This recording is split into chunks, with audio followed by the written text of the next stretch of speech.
Hello students, let's read the question. A wire is suspended by one end. At the other end, a weight equivalent to 20 Newton force is applied. The ratio of the increase in the energy of the wire to the decrease in the gravitational potential energy as a load moves downward by 1 millimeter will be. तो question में क्या देखिए, एक wire को हमने one and से suspend कर रखा है, ठीक है. उसके दूसरी एंड पे अब हमने 20 न्यूटन का एक लोड अप्लाई किया.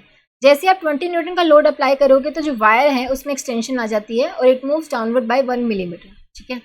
1 मिलीमीटर से ऐसे डाउनवर्ड मूव करेगी जैसे ही आपने 20 न्यूटन का लोड अप्लाई किया, ठीक है. अब देखो हम निकाल लेते हैं कि increase in the energy of the wire क्या होगा. पहले जब यहाँ पे जीरो फोर्स लग रहा था तो यहाँ पे इंटरनल रिस्टोरिंग फोर्स जीरो था, लेकिन जैसे ही हमारा आपने फोर्स अप्लाई किया तो इसका जो इंटरनल फोर्स जीरो से एफ इंक्रीज हो गया, ठीक है. तो average internal force for the extension of delta L कितना हो जाएगा, 0 प्लस एफ बाय 2, ठीक है, एफ बाय 2. तो work done on the wire कितना हो जाएगा, फोर्स इनटू में extension in the wire delta L, sorry force कितना होगा, एवरेज फोर्स कितना होगा, एफ बाय 2. तो work done on the wire कितना हो जाएगा, F by 2 into delta L.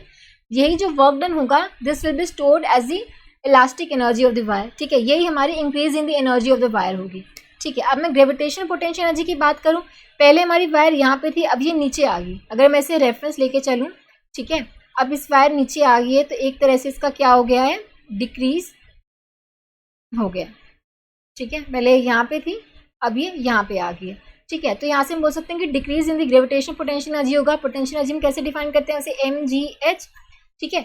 अब यहाँ पे कोई ऐसी वायर का वेट तो नहीं दे रखा, लेकिन यहाँ पे लोड हमने 20 न्यूटन का अप्लाई किया, तो decrease in the potential energy क्या हो जाएगा, एफ इंटू में जो कितने वायर नीचे आए, डेल्टा एल लेंथ से नीचे आए, तो एफ इंटू डेल्टा एल हो जाएगा. तो एक decrease in the gravitation potential energy कितना हो जाएगा, डेल्टा एल.